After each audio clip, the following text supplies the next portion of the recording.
Many tricks begin with somebody choosing a card from the pack. They take a look at it, they put it back in the pack, you apparently shuffle the cards, and you need to be able to locate their card, to find their card, usually by controlling their card to the top without them knowing. Here is a way that you can do that. In this method you have a card selected, 6 of diamonds. You cut the deck and ask them to place their card back over here. Their card goes in. Now before you actually close the deck, which would genuinely lose their card, you are going to apply a bit of pressure with your pinky on the right hand edge over here at the back of their card. Now what's going to happen here is when you close when you put the other cards on top and you're closing the deck, that pinky of yours is creating a little space over here. This is what we call a break. It's creating a break. Now you see the gap over there looks pretty nasty and pretty obvious, but when you put your other fingers in the way, you're kind of covering that gap over there. The gap is covered. You try and square this up from in front so you don't really see the step in the cards. It should look pretty much like you're holding a normal deck. From behind you actually see the gap. That is held towards yourself. They don't see that. And holding the cards pretty naturally, it kind of looks like the deck. Looks like a regular deck.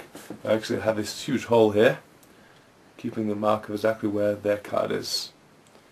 That is how you hold the break. Now at this point, to find their card, or to bring their card to the top, the easiest method is to, if you have a table, just to cut off about half of the top half of the deck, put that on the table, cut to the break, put that on top of those cards, and then put the rest of the cards on top of those cards. Looks like you did a regular triple cut.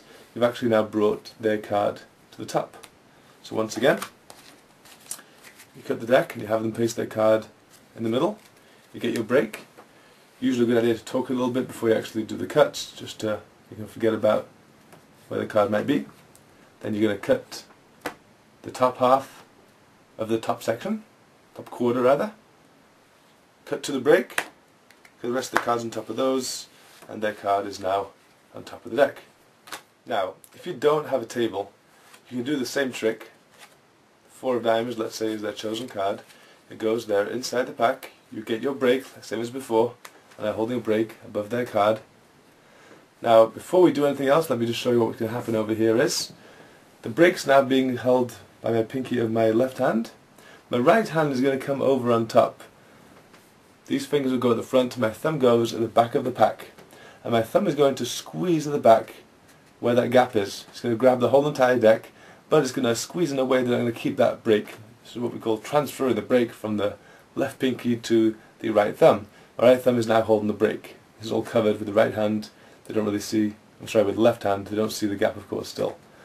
At this point, when you are now holding the gap, the break, with the right thumb, the left hand is going to take off half of the bottom half, bottom quarter like we said before. From the bottom, it's going to place that on top of the pack. Then it's going to take the rest of the cards from the bottom by the break and put those on the top of the pack. And this now brings their card to the top of the pack. Once again, it should look like this. Grab your break.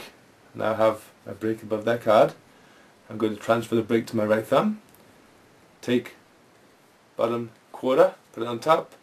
Take from the position of the break and put that on top of the pack, and their card is now on top of the deck.